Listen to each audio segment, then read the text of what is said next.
امام مہدی کے ظہور کی نشانیاں سب پوری ہو رہی ہیں۔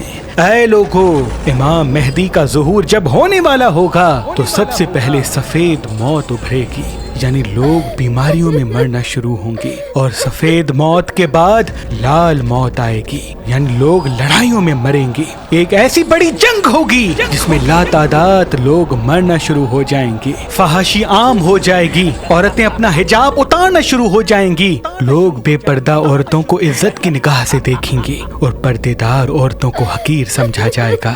عورتیں مردوں پر حاوی ہونا شروع ہوں گی، گھر کی حکومت سے لے کے ممالک کی حکومت تک عورتوں کا راج ہوگا۔ لوگ مذہب سے دور اور گناہوں کو اپناتے ہوئے فخر محسوس کریں گے۔ ہزاروں میل کے فاصلے سے بھی انسان ایک دوسرے کو دیکھ سکیں گے، سن سکیں گے۔ جھوٹی تعریف کا زمانہ ہوگا، علم تو عام ہوگا لیکن عمل کہیں کھو جائے گا۔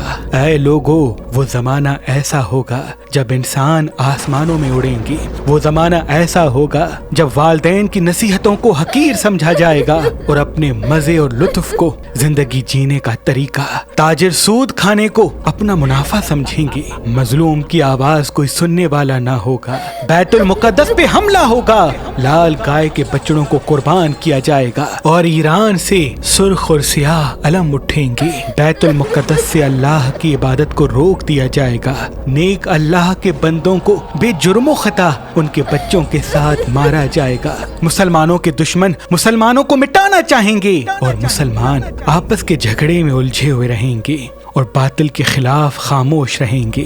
وہ زمانہ ایسا ہوگا جب دجال کی تیسری آنکھ کا دنیا پر راج ہوگا، ہر انسان کے وہ فعل جو وہ دنیا سے چھپا کے کرتا ہے وہ بھی دجال کی آنکھ دیکھ پائے گی۔ کون کیا کب کرتا ہے یہ ساری چیزیں دجال کے سامنے ہوں گی۔ یہ ایک ایسا وقت ہوگا جب شریف کو بے وقوف، بے حیا کو خوبصورت اور دھوکے باز کو ہوشیار سمجھا جائے گا۔ جو جتنا بڑا دھوکہ دے گا اس کو اتنا بڑا ہوشیار اور عقل مند سمجھا جائے گا۔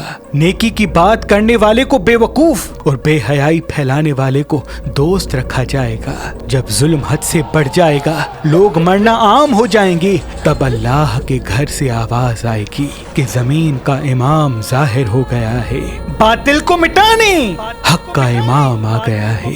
وہی وہ وقت ہوگا جب امام زمین پہ ظہور کریں گے اور اللہ کے گھر پہ اسلام کا علم بلند کریں گے۔ انسان کی پہچان ہی کامیابی کی پہلی سیڑھی کا نام ہے، کیونکہ جب ہم انسان کو پہچان کے فیصلہ کرتے ہیں تو دیر تک کامیابی ہمارے ساتھ ہوتی ہے، دکھ اور نقصان ہم سے دور دور ہوتا ہے۔ تبھی اللہ نے اس زمین پہ نیلم پتھر پیدا کیا۔